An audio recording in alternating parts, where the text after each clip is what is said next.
સુરતના કતારગામની ડેરીના સંચાલક અરવિંદ વાલજીવાળા સામે કોર્ટનો મહત્વનો ચુકાદો આવ્યો છે। વર્ષ 2011માં પાલિકાના આરોગ્ય અને ફૂડ વિભાગે પટેલ ડેરી પર દરોડા પાડી 7 કિલો નકલી ઘી ઝડપી પાડ્યું હતું। શુદ્ધ ઘીના નામે વનસ્પતિ ઘી ભેળવી વેચાણ થતું હોવાનું ફોરેન્સિક રિપોર્ટમાં બહાર આવ્યું। આ મામલે કતારગામ પોલીસમાં ફરિયાદ નોંધાઈ હતી અને કેસ કોર્ટમાં ચાલી ગયો હતો।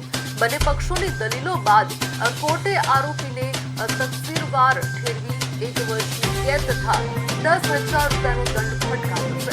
કોર્ટે તારણ આપ્યું કે હાલના સમયમાં ભેળસેળના ગુનાનું પ્રમાણ વધતું જાય છે અને આરોપી સામે પુરવાર થયેલી બાબત ગંભીર છે, તેથી સજા કરવી યોગ્ય ગણાશે। સુરતની જનતાના આરોગ્યને ધ્યાને લઈને સુરત શહેરની અંદર વિવિધ ખાદ્ય પદાર્થ વ્યક્તિ સંસ્થાઓની મુલાકાત લઈ તેમાંથી સેમ્પલ લઈને લેબોરેટરી ખાતે પૃથ્થકરણ માટે મોકલવામાં આવે છે અને એ જે લેબોરેટરી રિપોર્ટ ધારાધોરણો મુજબ નહીં આવે તો એની સામે કોર્ટ કાર્યવાહી કરવાની કામગીરી કરવામાં આવે છે।